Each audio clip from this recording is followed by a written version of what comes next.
নমস্কার বন্ধুরা, welcome to মায়ের হিসেবে। আজকে একটা খুব বাঙালির জনপ্রিয় খাবার নিয়ে এসেছি, এঁচোড় চিংড়ি, যেটা প্রায় ঘরে ঘরেই হয়ে থাকে। রেসিপিটা ভালো লাগলে একটা লাইক, শেয়ার আর সাবস্ক্রাইব করে দেবেন। চলুন তাহলে রেসিপিটা শুরু করে দেওয়া যাক। প্রথমে একটা কড়াইয়ের মধ্যে অল্প একটু তেল দিয়ে বড় বড় করে ডুমো করে কেটে রাখা আলু সেগুলোকে দিয়ে দেওয়া হলো। দিয়ে হালকা করে একটু নেড়ে চেড়ে নেওয়া হচ্ছে। আলুগুলো কিন্তু একটু হালকা হালকাই ভাজা হবে, ডিপ ফ্রাই হবে না। একটু ঢাকা চাপা দিয়ে রাখা হলো।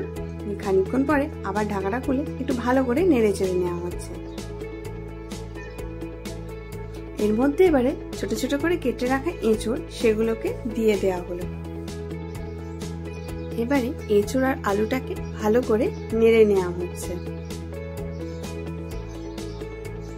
এর মধ্যে এবারে দিয়ে দেওয়া হলো কড়াইশুঁটি। আমাদের এগুলো ফ্রিজে, ডিপ ফ্রিজে রাখা ছিল, সেগুলোকেই আমরা কিন্তু ব্যবহার করেছি। আপনারা চাইলে কিন্তু ভেজা ছোলাও এর মধ্যে দিতে পারেন। এরপরে দিয়ে দেওয়া হলো নুন, অল্প একটু নুন দিয়ে দেওয়া হয়েছে। আর দিয়ে দেওয়া হচ্ছে এতে হলুদ গুঁড়ো, হাফ টিস্পুন মতন। দিয়ে ভালো করে এটাকে নেড়ে চেড়ে নেওয়া হলো। নাড়ার সাথে সাথে এর মধ্যে এবারে জল দিয়ে দেওয়া হলো। 2 কাপ মতন জল দিয়ে দেওয়া হয়েছে, যাতে সেদ্ধ হয়ে যায়। আপনারা চাইলে কিন্তু এটা কুকারেও সেদ্ধ করতে পারেন। 4-5টা তেজপাতা দিয়ে ঢাকা চাপা দিয়ে দেওয়া হলো। সেদ্ধ করতে একটু বেশ সময় লেগেছিল, তাই জন্য খানিকক্ষণ পরে আমরা খুলে দেখি যে হ্যাঁ, বেশ সেদ্ধ কিন্তু আমাদের হয়ে গেছে। আলু, এঁচোড় সবই কিন্তু মোটামুটি সেদ্ধ হয়ে গেছে। এবারে সেটাকে একটা আলাদা পাত্রে ঢেলে রাখা হয়েছে। এবারে ওই কড়াইয়ের মধ্যে আমরা অল্প একটু তেল নিয়ে নিয়েছি। এর মধ্যে দিয়ে দেওয়া হচ্ছে চিংড়িগুলো, ভালো করে ভেজে নেওয়া হচ্ছে।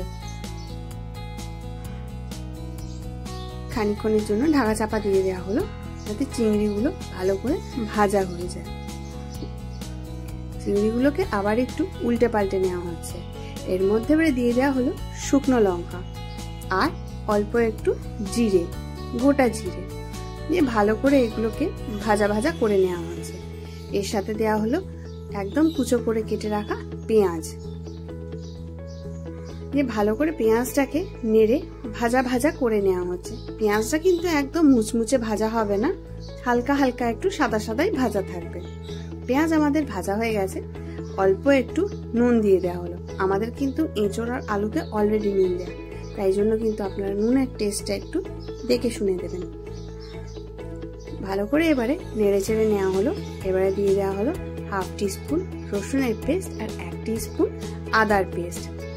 আর দেওয়া হলো একটা ছোট্ট টমেটো কুচো করে। দিয়ে ভালো করে এটাকে নেড়ে চেড়ে নেওয়া হচ্ছে। নাড়ার সাথে সাথে এর মধ্যে এবারে জল দিয়ে দেওয়া হলো হাফ কাপ মতন, যাতে মশলাটা একটু ভালো করে কষিয়ে নেওয়া যায়।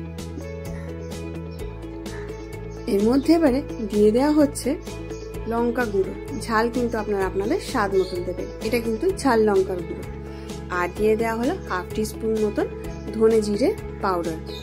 দিয়ে ভালো করে এটাকে আবার মিশিয়ে নেওয়া হচ্ছে। এরপর এর মধ্যে দিয়ে দেওয়া হচ্ছে চিনি। আমরা এখানে 3 চামচ মতন চিনি দিয়েছি। আপনারা চিনির স্বাদটা কিন্তু কম বেশি করতেই পারেন, কারণ চিনি একটু মিষ্টি মিষ্টি খেতে ভালো লাগে বলে একটু চিনিটা বেশি দেওয়া হয়। দিয়ে ঢাকা চাপা দিয়ে বেশ মশলাটাকে কষিয়ে নেওয়া হচ্ছে। মাঝে মাঝে নেড়ে নেওয়া হচ্ছে মশলাটাকে। বেশ কিন্তু আমাদের মশলাটা বেশ কষা কষা হয়ে এসছে। চিংড়ি মাছগুলোকেও দেখে নেওয়া হলো যে কিন্তু চিংড়িও সেদ্ধ হয়ে গেছে। মশলা আমাদের কষা কষা হয়ে গেলেই এবারে সেদ্ধ করে রাখা এঁচোড় আর আলু ঢেলে দেওয়া হয়েছে এর মধ্যে। দিয়ে ভালো করে এটাকে মিশিয়ে নেওয়া হচ্ছে। এই সময় কিন্তু আপনারা একবার নুন মিষ্টিটা চেক করে নেবেন। খানিকক্ষণের জন্য আবার একটু ঢাকা চাপা দিয়ে দেওয়া হলো। বেশ কিন্তু আমাদের এটা ফুটতে শুরু করে দিয়েছে, আর কিন্তু বেশ সুন্দর গন্ধও বেরোচ্ছিল। এবারে এর মধ্যে 1 টিস্পুন মতন ভালো ঘি দিয়ে দেওয়া হলো আর হাফ টিস্পুন গরম মশলার গুঁড়ো দিয়ে ভালো করে নেড়ে চেড়ে নেওয়া হচ্ছে। ব্যাস, একটু নেড়ে চেড়ে নিলেই আমাদের রেডি হয়ে যাচ্ছে এঁচোড় চিংড়ি। খেতে কিন্তু অপূর্ব হয়েছিল। গরম ভাত, রুটি যাই দিয়ে খান না কেন, খেতে কিন্তু খুব ভালো লাগবে। রেসিপিটা ভালো লাগলে একটা লাইক শেয়ার আর সাবস্ক্রাইব করে দেবেন। আবার নতুন ভিডিও নিয়ে আসছি। নমস্কার।